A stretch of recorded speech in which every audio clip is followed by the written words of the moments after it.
The gingerbread house, that's just affluent food. And so in a way, it's like the mirror image, but it's the idealized image of the situation that they just left. So they find a house that offers everything that they cannot have at home.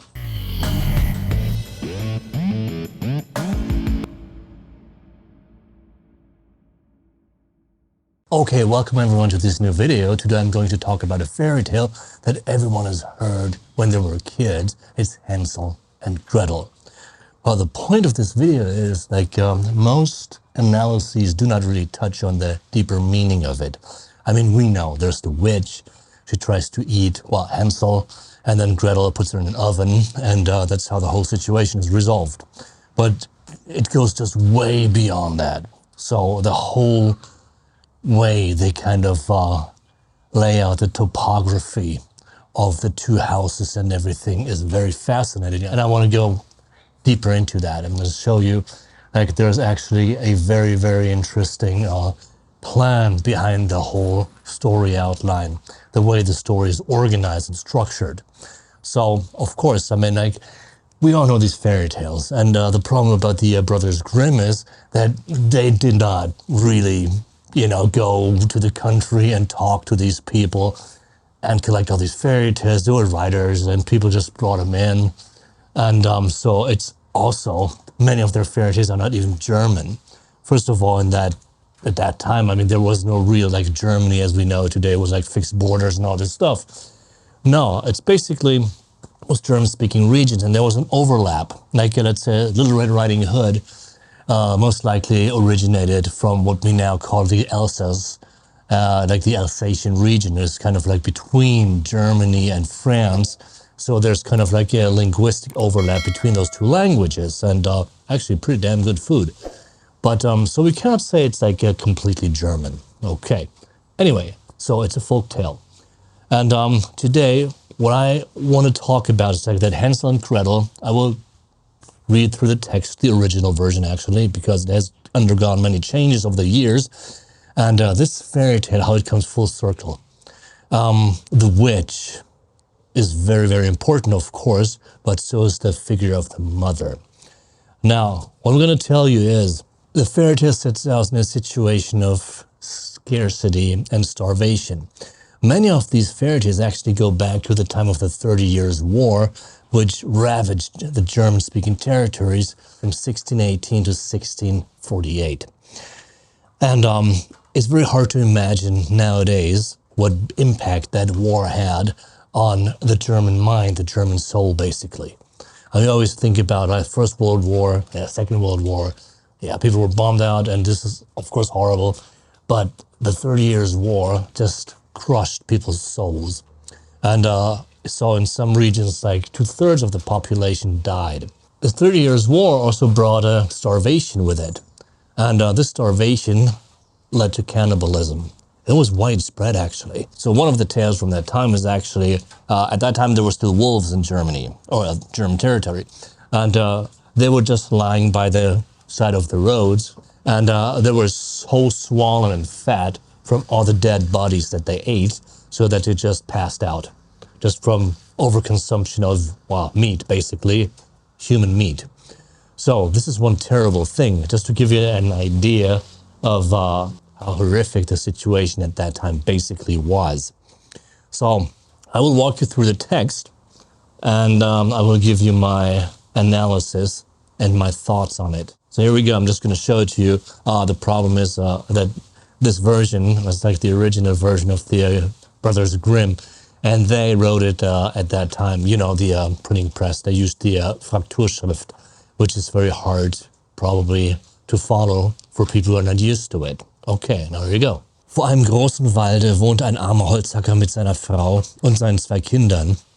Das Bübchen hieß Hänsel und das Mädchen Gretel. Er hatte wenig zu beißen und zu brechen, und einmal als große Teuerung im Land war, konnte er auch das tägliche Brot nicht mehr schaffen. Wie er sich nun abends im Bette Gedanken machte und sich vor Sorgen herumwälzte, seufzte er und sprach zu seiner Frau: Was soll aus uns werden? Wie können wir unsere armen Kinder ernähren, da wir für uns selbst nichts haben? Weißt du was, Mann, antwortete die Frau, wir wollen morgen in aller Frühe die Kinder hinaus in den Wald führen, wo er am dicksten ist. Da machen wir ihnen ein Feuer an und geben ihm noch ein Stückchen Brot. Dann gehen wir an unsere Arbeit und lassen sie allein. Sie finden den Weg nicht wieder nach Haus und wir sind sie los. Meine Frau, sagte der Mann, das tue ich nicht. Wie sollte ich es übers Herz bringen, meine Kinder im Wald allein zu lassen? Die wilden Tiere würden bald kommen und sie zerreißen. Oh du Narr, sagte sie, da müssen wir alle 4 Hungersleiden sterben. Du kannst nur die Bretter für die Särge hobeln, und ließ ihm seine Ruhe, bis er einwilligte. Aber die armen Kinder dauern mich doch, sagte der Mann. So basically, he's talking about Teuerung. Teuerung is like it was a time of scarcity and inflation, basically. Things are so expensive they can't afford them anymore. So what do? At night, the father, he can't sleep. He's like a woodcutter. Well, basically, he's a lumberjack, which at that time was a very, very, well, I'd say poor profession. I mean, you were basically bound to some landlord who would rent a plot of land to you, and you would pay taxes to him. Anyway, so the father can't sleep. He said, I don't know how he can raise his family anymore. And the mother says, well, I have an idea. Just, tomorrow morning, when it's really early, we just take the kids to the forest, and then, we let them go. And the father just don't want to do it because he says, well, just wild animals, they're going to just tear them to pieces and eat them. And the mother says, oh, you're just a fool. If we have those 2 kids, how can we actually have something to eat ourselves? So the mother here, she's kind of insinuating that in order to survive, they have to send out the kids. There's actually a much more sinister connotation in that context, because what she's maybe insinuating is also, if we have nothing to eat ourselves, well, we might have to eat our kids. That's the motif of cannibalism coming into play here. And so, die 2 Kinder hatten vorher auch nicht einschlafen können und hatten gehört, dass die Stiefmutter zum Vater gesagt hatte. So a Stiefmutter here, that's a stepmother. It's interesting because actually in the earliest version of that fairy tale, she's just a mother. She's not the stepmother, actually. So it kind of has undergone a change here. So what they do is, of course, they take him to the forest, they give him something to eat, a little bread, and then just leave him there, like where the forest is most dense. And then they can only hope that the kids basically die there after a while, or find some better place. In that time, it was actually quite common to just give your kids away, because you could not afford to take care of them. You did not have food to give them. So in that case, it was just like a matter of survival. But I mean, taking them to the forest, of course, does not solve the problem. You're just like basically putting them out there to die. Und als der Tag anbrach, noch ehe die Sonne aufgegangen war, kam schon die Frau und weckte die beiden Kinder. Steht auf, ihr Faulenzer, wir wollen in den Wald gehen und Holz holen. So she wakes the kids, let's go to the forest and get some wood. And then the father says, Hänsel, pass gut auf, was guckst du da? And then they go together. And so the bread that they give the kids, actually, and so Hansel, the son, he takes some stones with him and just leaves a trail back to the house. And he's always looking back because he wants to run home after that. So the father asks him, what are you doing? Why are you always looking back? And Hansel says, well, I mean, I'm just trying to find my little kitten. There's like a white kitten on top of the roof. And the mother says, no, you're just a damn fool. That's not a kitten. It's just the morning sun shining on the roof. Okay. So they get to the forest and they leave the kids there. And so, I mean, they consume their food. Basically, what they do, I mean, they're just being put in the forest and then they run home. And this time, I mean, they also give them bread. In the morning, the mother wakes them up. And then they go back to being sent back into the forest, basically, where they, I mean, most surely will die. All right. This time, they take the kids even deeper into the woods because, well, I mean, then they won't find their way home. All right. So, die Frau führte die Kinder noch tiefer in den Wald, wo sie ihr Lebtag noch nicht gewesen war. Da war wieder ein großes Feuer angemacht und die Mutter sagte, bleibt nur da sitzen, ihr Kinder, und wenn ihr müde seid, könnt ihr ein wenig schlafen. Wir gehen in den Wald und hauen Holz. Und abends, wenn wir fertig sind, kommen wir und holen euch ab. So it's like, kids, just stay here. And, your father and I will go deeper into the wood as well. And, just cut some wood. And when we're done, we're going to pick you up. Of course, they're not going to pick the kids up. They want to get rid of them. Actually, the mother wants to get rid of them. So they just leave them in the forest. And what happens then? Well, the kids don't know where they are. They can't find their way back home. And the only thing they can do, basically, is just, walk around in circles and try to find home. But instead of home, what they find is the gingerbread house. And this is such a very interesting metaphor. So let's see. They find the gingerbread house. And this house has everything. They come from a home that was just scarce, nothing to eat. They didn't know what to do. The parents were afraid of having to eat their kids, basically, so they sent them away. The gingerbread house, that's just affluent food. And so, in a way, it's like the mirror image, but it's the idealized image of the situation that they just left. So they find a house that offers everything that they cannot have at home. Now, they left home where the mother wanted to get rid of them and just put them out in the forest to die. So this mother is not a nurturing mother. It's the opposite. She might feast on her children. She might have to. So they get to the forest and they find the gingerbread house. And of course, they find the witch inside of there.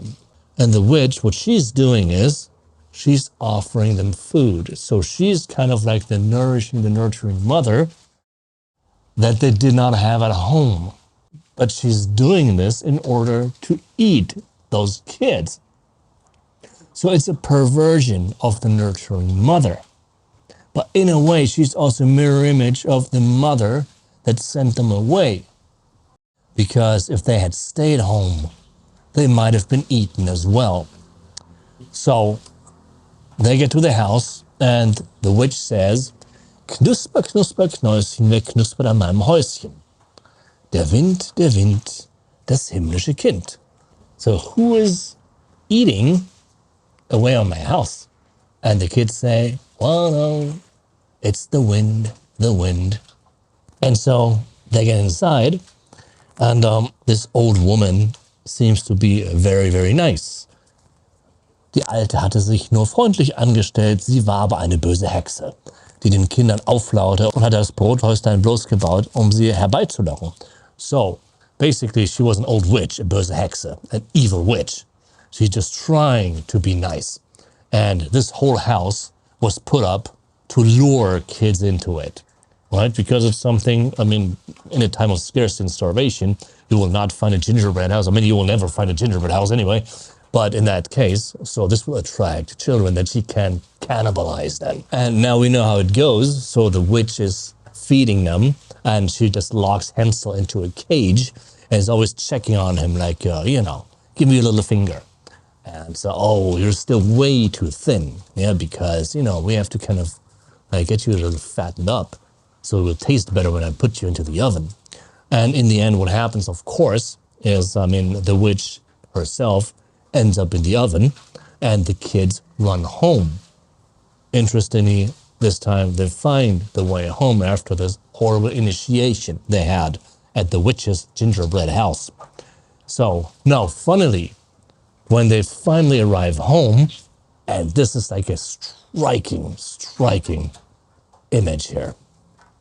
What happens is, da fingen sie an zu laufen, stürzten in die Stube hinein und fielen ihrem Vater um den Hals. Der Mann hatte keine frohe Stunde gehabt, seitdem er die Kinder im Walde gelassen hatte. Die Frau aber war gestorben. So, they come home, they run into the living room, and they hug their father. And the father hatte keine frohe Stunde gehabt. He had no hour of joy since he was forced to take the kids into the wood and leave them there. Now, this is the happy ending of the story. Die Frau aber war gestorben. or his wife, had died. And so this is an interesting coincidence.